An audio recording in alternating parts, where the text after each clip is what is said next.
oh my gosh, have I been sober long enough? Am I doing what I'm supposed to be doing? Can I actually, handle this job? And I think that can be translated in any job or career. Anything that, you are working full time or even half time. Sobriety is a full time job. So it's like you have a full time job, sticking to your sobriety, then you have to add on this other layer. Sometimes there kind of is this thought like, can I handle all of this?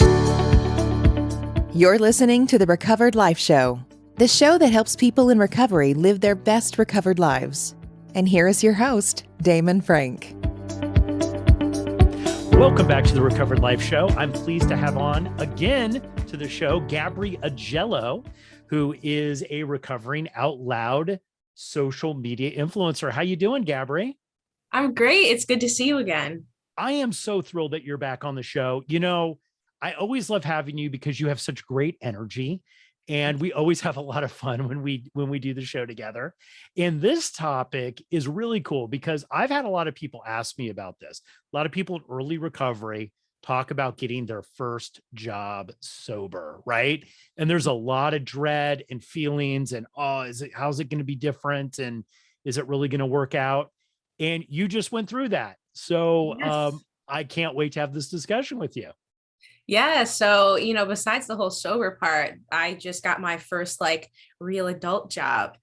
So it was that on top of my first sober job. So yeah, it's definitely been, a whirlwind. I would say too, not just, the job itself. I feel like a lot of people that, are struggling with this in their past jobs, like their coworkers knew them as oh, they're the fun one, they're the partier, they're the this, they're that. I know for me, in my past jobs, my coworkers knew they were like, she's the drinker, she's the partier. And so I was nervous going into, this job with a clean slate. And it was all this pressure. It's like, okay, I need to establish myself as this, healthy, sober individual. And, I have to always make the healthiest choice. And I need to put my best foot forward always. And so I feel like a lot of times we set a little bit too high of expectations for ourselves. But yeah, so that was definitely, something I struggled with a little bit. And I know a lot of people really struggle with, do I tell people in the workforce that I'm sober? Do I not? Obviously it's probably, right up front, unless it's part of the job. You're not really necessarily communicating that because it might not be appropriate, right?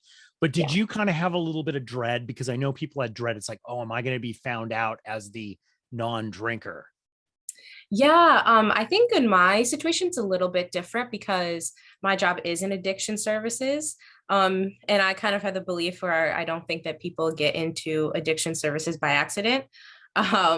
So yeah, I was open with my coworkers, within reason and boundaries. And I think advice I would give somebody is to, feel it out. You don't owe anybody that information. If you think it's going to, help you, if you feel that your coworkers are people that you can lean on, in the type of job that I'm in as, a case manager, you really have to lean on your fellow case managers. And so for me, I was like, this is, what's the best thing for me to do?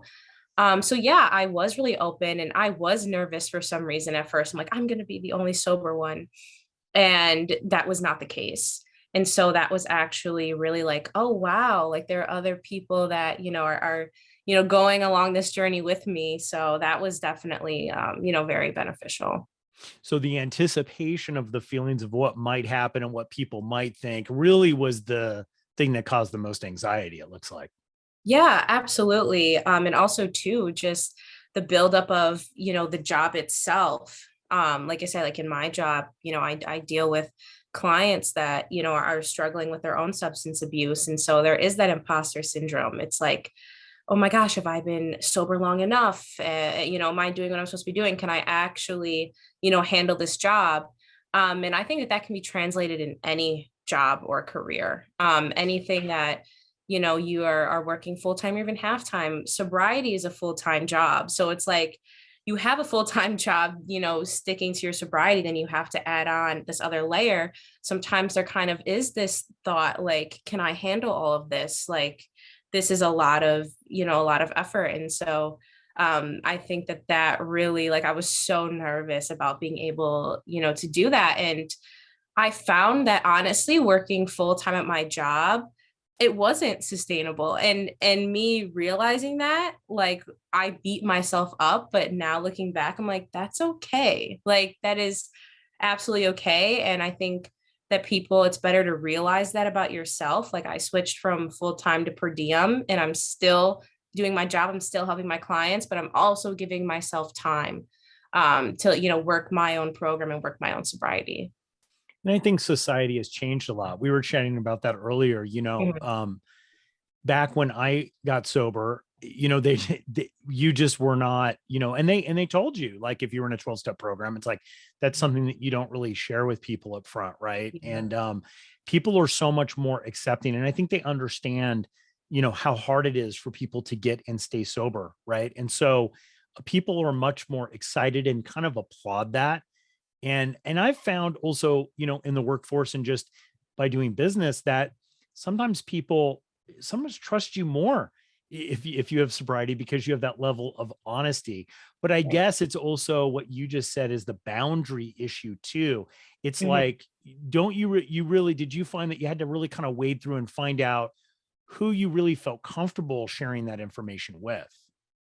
Most definitely. Like I said, boundaries in any area of sobriety are just so important. Like I said, I only, shared with, my fellow case managers, not everybody else, at my job, because, I felt that it was, a safe environment to do so. Also too, with my clients, like I said, without crossing any ethical boundaries or anything.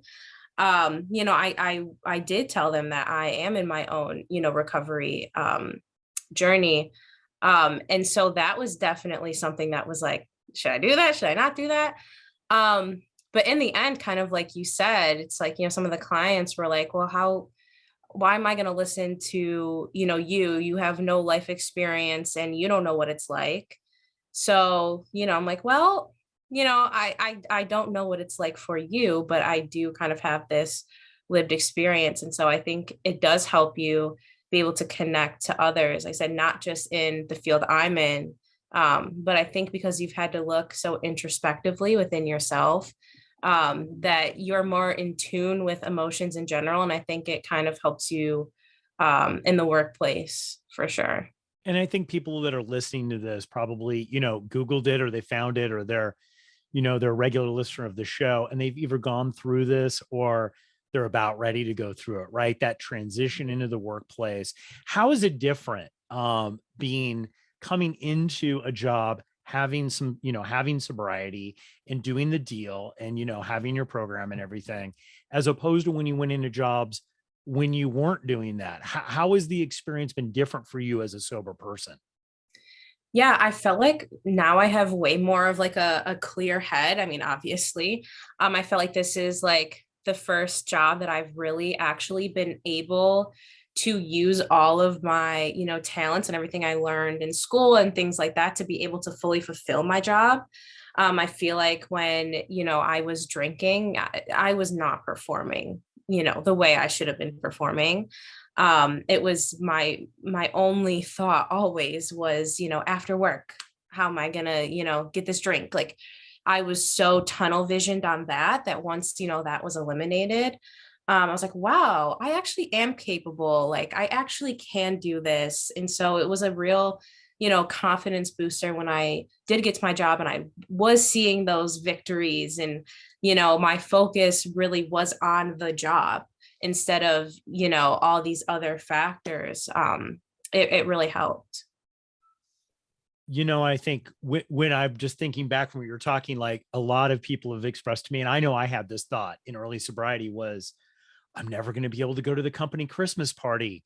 I'm going to be outed, right? I'm going to be the person that doesn't drink or whatever. There was so much dread. And then eventually, sober, going to several company Christmas parties and having my own, company Christmas parties, how little it actually mattered at the end of the day. Like, there was maybe a toast once, or somebody had a drink or something. It's almost a non-starter. And it's funny about how much we can build up in sobriety Mhm. with really, doing the deal and really doing the work, still build up in our head this false sense of reality about what people might be thinking about us not drinking. Right. Yeah, I feel like we're always deep down are going to have a little bit of insecurity about it. I think, that's kind of why we drank in the first place. We felt we needed that, we needed that drink to be fun, to be social, to be a better person. And so when we take that away, even when we are doing the work, I feel like sometimes that insecurity can kind of still slip through the cracks. And yeah, that's definitely a very valid thing that I think a lot of people go through. But just knowing that, it's not like a one-off thing, like everybody goes through it, sometimes makes people, feel better about it. Yeah. Yeah, and I think there's several, career paths too. Like, I know a lot of people that were in the hospitality business or in the, restaurant and bar business, and they were in work situations that were not, they were not friendly to sober people. They did not want people there that were sober. They wanted people there that drank, right? Right. And because it was the culture of that business. And I think it's okay to also understand too that, like, I mean, wouldn't you say, like, when you go in and you interview, if you get a sense kind of, it's like this is a place that's going to be much more accepting to this, or this Yeah. isn't. And maybe if it isn't, you have to put your recovery first, and that's some place that you don't want to pursue. That's a job that might not be right for you long term. Absolutely. I mean, that is exactly why um, I went into the field that I'm in addiction services, because I was like, what better way to, keep sobriety at the forefront. And I also too was passionate about, helping others and things like that. But absolutely, like your sobriety is your full-time job always. And so that has to come first. And I know for a lot of people, this may be coming from like a privileged standpoint. Some people are made it's like, look, I gotta take the job that I can get because, I'm struggling financially. And so I am coming from a privileged perspective when I do say that. But as best as you can, I say set yourself up to succeed. Don't set yourself up for failure, because if I say chose a job working in a bar, it would be rough. Like, I don't know how I would be able to manage that. You know what I mean? So definitely try to set yourself up for success on that. I love this. It's such a great topic. Gabri, thank you so much for coming on the show today. I really appreciate it. And thank you for all of your insight. Thank you for having me.